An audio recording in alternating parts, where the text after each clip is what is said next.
بسم اللہ الرحمن الرحیم۔ السلام علیکم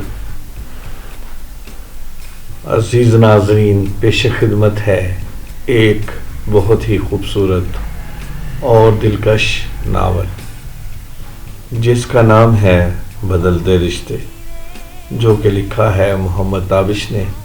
اس ناول کی پہلی قسط آپ کی خدمت میں حاضر ہے۔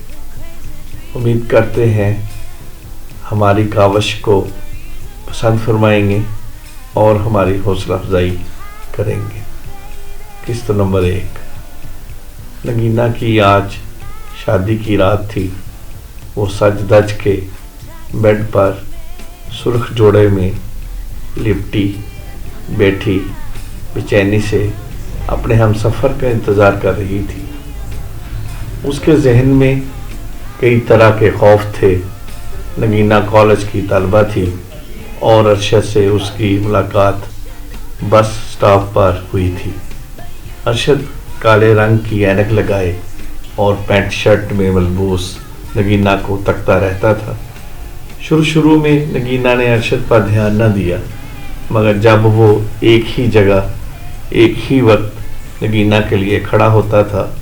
نگینا ایک مڈل کلاس فیملی سے تھی، پیار محبت کی باتوں سے بہت دور رہتی تھی۔ نگینا کی نظر میں محبت صرف شادی کے بعد ہی ہوتی ہے۔ نگینا خود میں رہنے والی لڑکیوں میں سے تھی، کسی کی بات کو دل پہ نہ لیتی اور لڑائی کے بعد دل صاف کر لیتی۔ ایک بار کوئی معافی مانگ لے تو اسی وقت معاف کر دیتی تھی۔ نگینا کے خواب بہت بڑے تھے، مگر گھر کے حالات کی وجہ سے اس کے خواب ادھورے رہ گئے۔ وہ بس ان خوابوں کو پورا کرنا چاہتی تھی۔ نگینا کی عمر لگ بھگ 23-24 کے قریب تھی۔ نگینا کی آنکھیں گہری اور ہونٹ گلابی تھے۔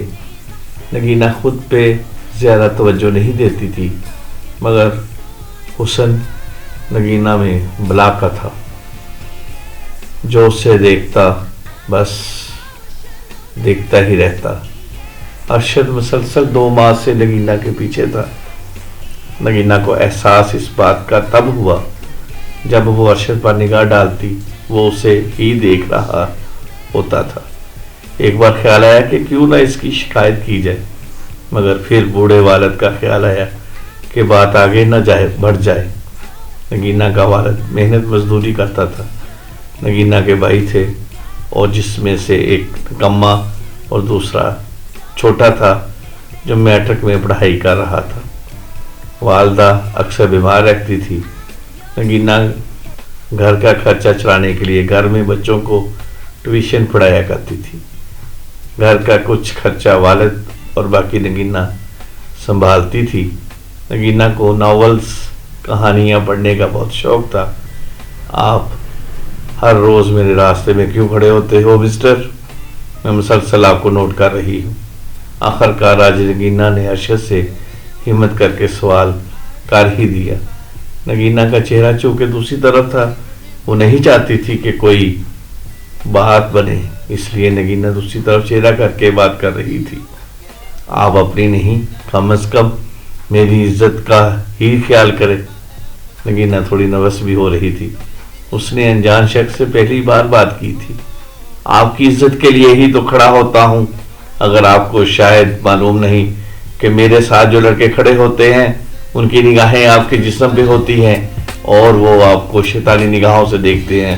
میں آپ کی سیفٹی کے لیے کھڑا ہوتا ہوں تاکہ آپ کے ساتھ کوئی بری حرکت نہ کرے۔ اس دن کچھ اوباش لڑکے آپ کے بارے میں غلط بات کر رہے تھے۔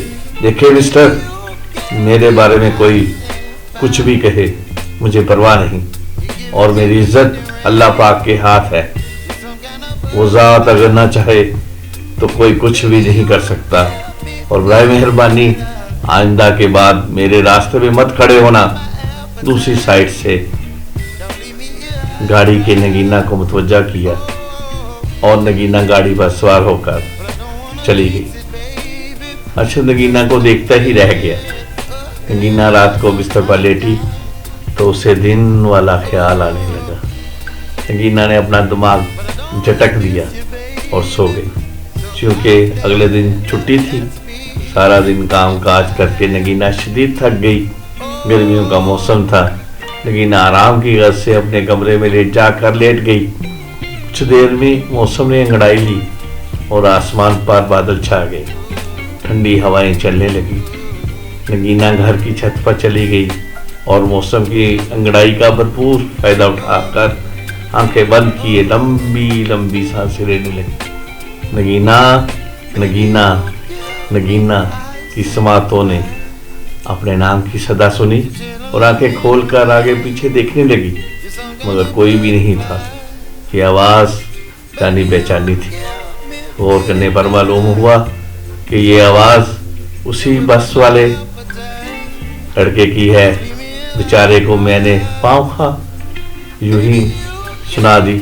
نہ جانے کون تھا، اس کا دل نہ جانے کیوں دل کر رہا تھا کہ وہ اس لڑکے سے معافی مانگے۔ نگینہ نے فیصلہ کر لیا کہ کل اس لڑکے سے معافی مانگے گی۔ اگلے دن بس اسٹاپ پر جا کر کھڑی ہوئی۔ 1 گھنٹہ گزرنے کے باوجود وہ انجان لڑکا اسے کہیں نظر نہ آیا۔ البتہ کچھ فکرے سننے کو ضرور ملے۔ امید کرتے ہیں ہماری اس کاوش کو آپ پسند فرمائیں گے۔ اگر آپ کو ہماری کاوش اچھی لگی ہے تو ہمارے چینل پر بارہا آئے اور لطف اندوز ہو۔ انشاءاللہ اس کی نیکسٹ ایپیسوڈ